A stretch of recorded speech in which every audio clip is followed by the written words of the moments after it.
Hi friends, இன்றைக்கி நம்ம சேனலில் பார்க்க போகிற ரெசிபி ஒரு சூப்பரான சிம்பிளான இறால் தொக்கு ப்ரான் ஃப்ரை எப்படி பண்ணலான்னு பார்க்கலாம். வாங்க வீடியோக்குள்ளே போகலாம். இதுக்கு ஒரு கடாயில் 4-5 டேபிள் ஸ்பூன் அளவுக்கு எண்ணெய் ஊற்றிக்கோங்க. நான்வெஜ்ன்றதுனால எண்ணெய் கொஞ்சம் நிறையா இருந்தால் தான் நல்லாயிருக்கும். இதில் கொஞ்சம் பட்டை, கொஞ்சம் சோம்பு, கொஞ்சம் கருவேப்பிலை.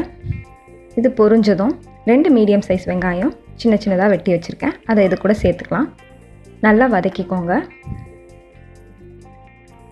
இப்போ இஞ்சி பூண்டு பேஸ்ட் 10 பல்லு பூண்டு, ஒரு துண்டு இஞ்சி இடித்து இது கூட சேர்த்துக்கணும். இதுக்கு தேவையான அளவு உப்பு சேர்த்து ஒரு பச்சை மிளகா கீரி போட்டு வதக்கிக்கோங்க. ரா ஸ்மெல் போகிற வரைக்கும் நல்லா வதக்கிக்கலாம்.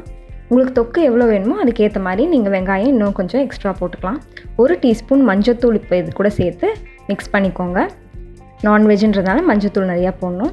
1.5 டேபிள் ஸ்பூன் அளவுக்கு மிளகாய்த்தூள் போட்டு நல்லா மிக்ஸ் பண்ணிக்கலாம். நீங்கள் தனி மிளகாய்த்தூள் யூஸ் பண்ணுறீங்கன்னா 1.5 டேபிள் ஸ்பூன் மிளகாய்த்தூள் and 1 table spoon coriander powder போட்டு மிக்ஸ் பண்ணிக்கோங்க. இப்போது ஒரு தக்காளி நல்லா குக் ஆகணும், அது வரைக்கும் வதக்கிக்கலாம். இப்போ எறாவை நல்லா மஞ்சத்தூள் போட்டு வாஷ் பண்ணி வச்சுருக்கேன், அதை இது கூட சேர்த்து நம்ம மிக்ஸ் பண்ணிக்கலாம். ஒரு வாட்டி நல்லா பெரட்டி விட்டுட்டு இதுக்கேற்ற தண்ணி ஊற்றி, எறா கொஞ்சம் தண்ணி விடும், அதனால நீங்கள் கொஞ்சமாக தண்ணி ஊற்றினா போதும். தொக்குன்றதுனால க்ளோஸ் பண்ணி வச்சுருங்க. ஒரு 15 மினிட்ஸ் கழித்து நீங்கள் பார்த்தீங்கன்னா நம்மளோட சூப்பரான நல்லா டீப் ஃப்ரையான எறா தொக்கு ரெடி. இது ரைஸ்க்கு, சப்பாத்திக்கு எல்லாத்துக்கும் நல்லாயிருக்கும். கொத்தமல்லி இலைகளை தூவி நீங்கள் ஸ்டவ் ஆஃப் பண்ணிக்கலாம். இந்த மாதிரி நிறைய ரெசிபீஸ்க்கு என்னோடய சேனலை சப்ஸ்கிரைப் பண்ணுங்கள், லைக் பண்ணுங்கள், மறக்காமல் பெல் ஐக்கான் கிளிக் பண்ணுங்கள். Thank you friends.